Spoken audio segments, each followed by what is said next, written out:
time to say Happy New Year. Happy 2021. Welcome back to the New Year's Eve edition of Boozing with Jew.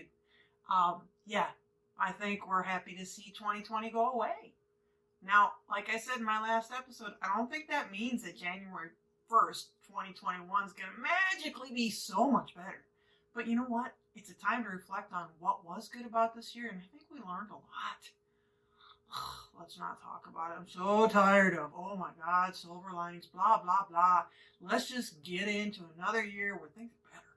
Anyways, so I'm going to make a sort of champagne. I do this, and I'll tell you why in a minute, cocktail for you. The champagne cocktail is a classic. Basically, it's sugar cubes, some Angostura bitters, and pour in some brut champagne and Bob's your uncle. That's a nice one, but it's a little too simple. I'm going to make something called a B2C2. Jude, that sounds like a combination of like chemicals, like boron or something. I don't know my chemistry, but no, it's not. No, it's a weird kind of cocktail. B2C2, B2, Brandy, Benedictine, C2, Champagne, Cointreau. Okay, where did it come from? Yeah, okay. I got a lot of things to talk about today. Champagnes, Proseccos, Cavas, B2C2s. Okay, so rumor has it, and I'm going with this. That this was a cocktail that was created by some military guys during World War II. So they chased the Germans out of France. Yay! Bye, Nazis!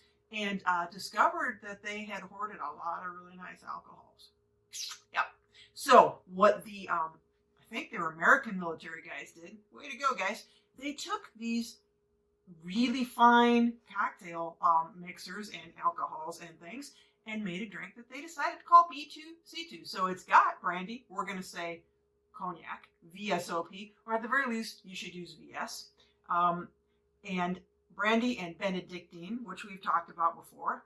Benedictine, which is a liqueur made by the Benedictines. Yes, I do believe that.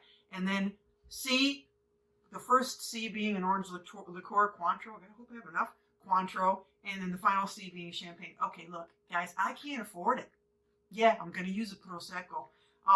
Let's talk about the difference between Prosecco and champagne and just basically generally different sparkling wines like Cava. Okay, so we all know that in order to call it champagne, it has to come from the northeast region of France called the Champagne region. If it's going to be Prosecco, it's got to be, again, the northeast region of Italy, where they make Prosecco from a grape called Glera. Cava is obviously from Spain. And so it's location that makes a difference. It's the type of grapes that they use. A lot of champagnes, I think, are Chardonnay and Pinot Noir. I think this is similar from... Cava has a grape that I can't pronounce. Lo siento. I'm sorry. I don't know. It's with an X. I don't know how to pronounce it. And then we have sparkling wines and champagne. And the other difference is sort of the way they're fermented. So champagne is double fermented to give it lots of bubbles. Bubbles. We want lots of bubbles. Actually, Cava is often double fermented, and the bubbles, it just makes it super bubbly, super fizzy. There's the other thing. So I'm gonna, like I said, I'm gonna, what's the word? Substitute. S2. Substitute Prosecco, mostly because I want to open up a really nice bottle of champagne to make a cocktail. But on New Year's Eve, I will, trust me. But then there's the different kinds of sparkling things that say demi-sec and brut nature. That's probably not how you pronounce it. And DOUX. I'm sure that's not do, it's dough or something. What does that all mean? Okay, well, you want to use a brut for this drink. And brut basically means dry, less sugar. Okay, the driest of dry is like the brut nature. I'm sure it's a French word, but I'm saying nature because that's how it's spelled. And then there's a couple steps. There's a brut nature, then there's a brut something or other, then there's the brut, which is dry. And that just means that there's not added sugars, okay? And then when you start adding a little of the grape sugar in there, you get demi-sec, which means semi-dry. Well, there's extra dry, which is actually sweeter than brut. So be careful, right? So if you want something really sweet, it's DOUX. I don't know how to say it. I'm going to say do, but I know that's DEUX, and I don't know. You French people, you know how I am. Anyways, there you go. There's your 2021, in a nutshell, sparkling. This should use champagne. It should use Brut, which is a relatively dry champagne, not a sweet one. I'm sorry, I'm substituting. So let's talk about how to make it. Piece of cake. If you want a nice like cocktail and you just don't want straight champagne on New Year's Eve, this is the way to go. So it's basically 1 ounce of your cognac, 1 ounce of your Benedictine and Brandy. Benedictine, I really have a hard time saying that. And 1 ounce of an orange liqueur, which I'm using the Cointreau because that's the C in it. And then about 4 ounces of champagne. Now, some drinks, some recipes call for 2, but I'm going to tell you, if you don't use more, that Benedictine liqueur is going to be a little bit, I think, overpowering. So make sure that you go a little bit heavier on the champagne than on the other liqueurs. And basically, and here's the big argument: what kind of glass? Well, it's supposed to be served, I think, most people say in a rocks glass with no ice. And I want to stick to my thing that the only rocks glass cocktail with no ice is the Sazerac. Some people put it in a champagne glass. And I like the fact that on New Year's Eve, you're drinking it out of a champagne glass. I'm going to take like a not quite traditional champagne glass. It's not quite the fluty. It's a little bit bigger, just to kind of, give it a little bit of, to make both sides happy. So you want to put it in a pitcher, except for the bubbly. I'm going to say cracked ice. Now, can I crack this ice? Probably not. I didn't think so. Okay, well, if you get something really heavy and you're stronger and you're not chipping it all over, get something really heavy, crack your ice. You don't have to. You know what? It's just a thing. And I'm sure there's a reason for it, but I can't crack it. So take your 3 liqueurs. First, wipe your hand off because, it's hard to open a brand new bottle of my B2C2 cognac. I'm really excited I got a new bottle of it.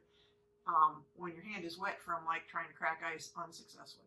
So 1 ounce of our VSOP. Again, you can use VS, but use something good. I mean, the whole idea was that they discovered all this pretty expensive stuff that the Nazi, military stole and hoarded from the French. How dare they?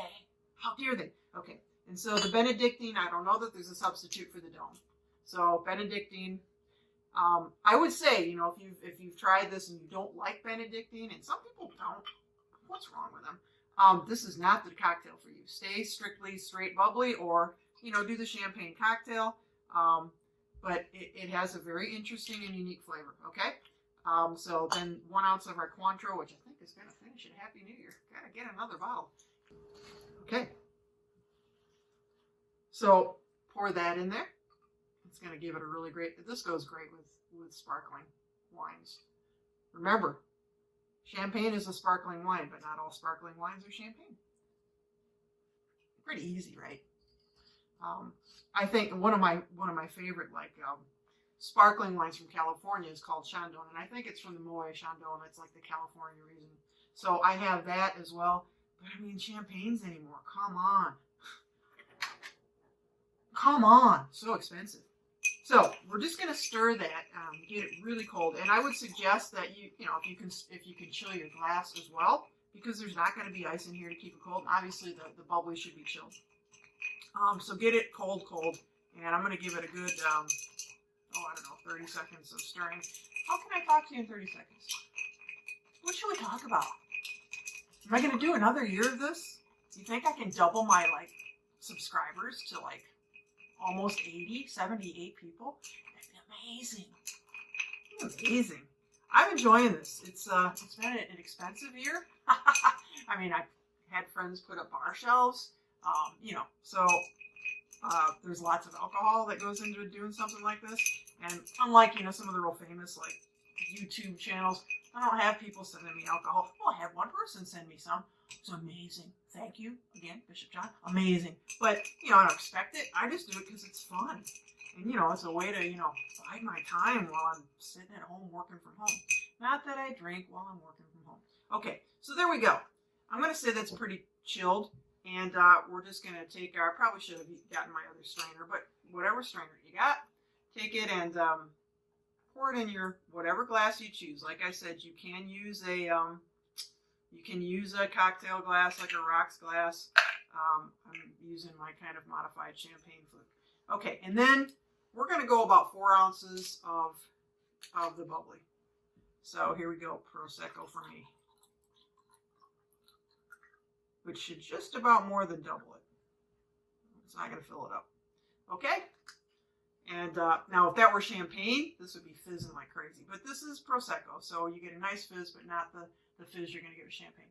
So ladies and gentlemen, here it is, the B2C2. This could be your cocktail for New Year's Eve. New Year's Eve, now, I want to wish you a really happy one. My friend John, may he rest in peace, he used to call New Year's Eve amateur night. Yeah.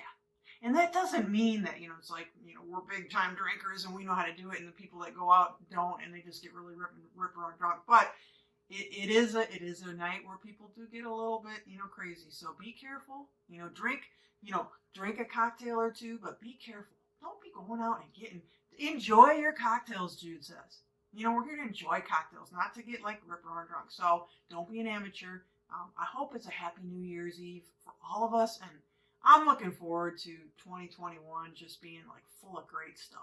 I'm gonna travel again. I'm gonna I don't know what I'm gonna do, but probably won't be doing this for much longer. Who knows? Anyways, guys, happy New Year's, and enjoy whatever cocktail you decide, and we'll see you in 2021. Salute!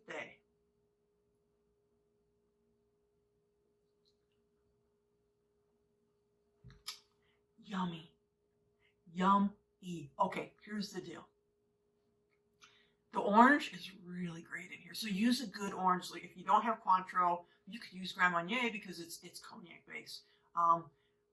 Don't go triple sec. Get a good one because it really, really stands out in this drink. It's just stellar. And the reason you really do want to use champagne, if you can at all, it's just so fun when it's bubbly, bubbly, bubbly. It's good. It's good. But brut champagne is really going to make this fab.